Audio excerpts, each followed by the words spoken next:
Magandang araw kay Ma'am Personalized M Online Shop, Mary Rose Dabo. Yes po Ma'am, Mary Rose Dabo. Ito po Ma'am yung Facebook page natin, Paret and reviews po tayo dito Ma'am. Pag matanggap niyo po itong sewing machine natin Ma'am. Okay? So Ma'am, ito po yung free po natin ng ating sewing machine, yung foot control po niya at yung transformer po niya Ma'am. Ayan. So yung transformer natin, doon po natin isasaksak yung wire ng ating sewing machine po Ma'am. Okay, then sumunod, eto namang ano natin, dito po natin yan Ma'am isasaksak. Ayan. Okay po Ma'am. Tapos sumunod po dyan Ma'am, etong wire ng transformer natin, isasaksak natin sa regular outlet natin yan Ma'am. So ayan na po siya Ma'am. Okay, ito po yung bobbing natin sa ilalim po Ma'am. Ang maganda dito, pwede po dito Ma'am yung metal at saka yung plastic. So binigay ko po sa iyo yung plastic po Ma'am para po mas maganda at saka hindi po siya kakalawangin. Okay, so dito po tayo Ma'am magre-refill ng sinulid po Ma'am. Ayan. Okay, tapos ilalagay natin dyan yung sinulid natin. So ayan po siya Ma'am. Ito po, refilling thread muna po tayo Ma'am ha. Ayan, tutulak ko lang dito. Tapos aapakan po natin siya Ma'am. Ayan. Ang ganda, ang lupit oh. Pakasarap gamitin Ma'am. Yes, tama po yung narinig niyo po Ma'am. Napakalupit at napakasarap gamitin itong sewing machine natin Ma'am.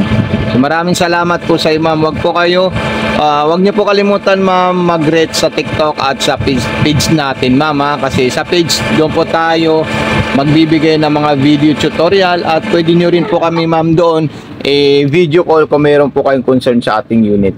So ayan po siya Ma'am, tatanggalin ko na po siya Ma'am para ilagay po natin dito. Ito mayroon po tayong lagayan ng sinulid dito Ma'am, ayan. Okay, tapos sunod natin dyan Ma'am, tayo muna ay maglalagay ng sinulid sa itaas papunta sa karayom natin. Okay, so step 1, ayan po siya Ma'am. Ayan. Igaganyan lang po siya. Huwag nyo po ipasok dito sa bilog po Ma'am ha. Diretso lang po dito Ma'am, ayan. Tapos iharap muna natin siya para mas maganda po.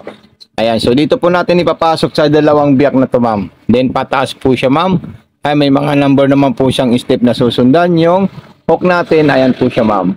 Meron po tayong thread guide. So ayan. Then sunod natin dire-diretso po dito Ma'am Mary Rose. Ayan, so procedure ng pagpasok ng sinulid sa butas ng karayom, straight line papunta sa likod. Okay? So ito po yung bobbing natin Ma'am, ilalagay po natin dito Ma'am. Then meron po tayong indicator na makikita po Ma'am. Ayan po siya Ma'am. Okay, then papasok natin sa butas ng karayom. Tapos ikutin natin ito Ma'am para makain niya po yung sinulid sa ilalim po Ma'am. Ayan. Pababa, paharap ang ikot. Okay, so ayun po silang dalawa. Ayan. Kita niyo po yung proper ng sinulid natin sa ilalim po Ma'am. Ayan, naka-slanting po siya Ma'am. Pag hindi po siya naka-slanting, paki-double check po kung nakapasok po siya dyan Ma'am. Tapos ilalagay po natin ito Ma'am. Okay. Then lalagyan natin yan ng tela. Susubukan natin yung mga design natin Ma'am.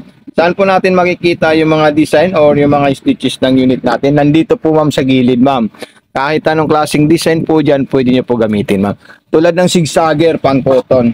Ayan. So apakan po natin siya Ma'am. Okay. Ayan, napaka-smooth at napaka-perfect po siya Ma'am. Then mamaya gagawa po tayo ng straight line natin Ma'am. Or kahit anong klaseng unit, pwede po natin yan Ma'am gamitin. Okay, so ayan po siya Ma'am. Tapos dito naman po tayo sa straight line po Ma'am. Yung straight line na dalawang klase. Ayan, para sa maong or makapal na tela, then reverse. Ayan po siya Ma'am. Sobrang ganda at napakatahimik. Okay, napaka-perfect na sewing machine po ito Ma'am. Tapos yung pang-cotton naman po niya na zigzagger. Ayan, lahat po ng design pwede niyo po ipagawa sa kanya Ma'am. Katulad ng garteras, button holder at iba pang design. Okay, din gagawa po ako ng button holder niya po Ma'am para makita niyo po muna Ma'am ha. Okay, hanapin natin yung button holder. Ayan. Okay, so tapos lock po tayo Ma'am. Ayan, tapos taas natin yung karayom at number 1. So ayan, so button holder na po yung gagawin ng ating unit po Ma'am. Tapos lock ulit po Ma'am. Okay, so ito na po siya Ma'am. Napaka-perfect po siya Ma'am. Grabe, ang solid, ang ganda. So hindi ko na po tatanggalin yung sinulid natin Ma'am para meron po kayong pagbabasihan po, ma'am. So ito na po siya, ma'am. Maraming salamat. Any concern, please PM nyo po kami sa page namin sa Mato Sewing Machine Vlog. Ito po yung profile picture po natin, ma'am. Okay? So, ipapakita ko lang kay ma'am. Ayan po siya, ma'am, ha. Profile picture natin yan. Meron po tayong customer na nagkakambas. So, ayan po siya. So, si Ma'am Jo, ayan. Okay? So, God bless po, ma'am, sa'yo sa pag-check out sa ating unit po, ma'am.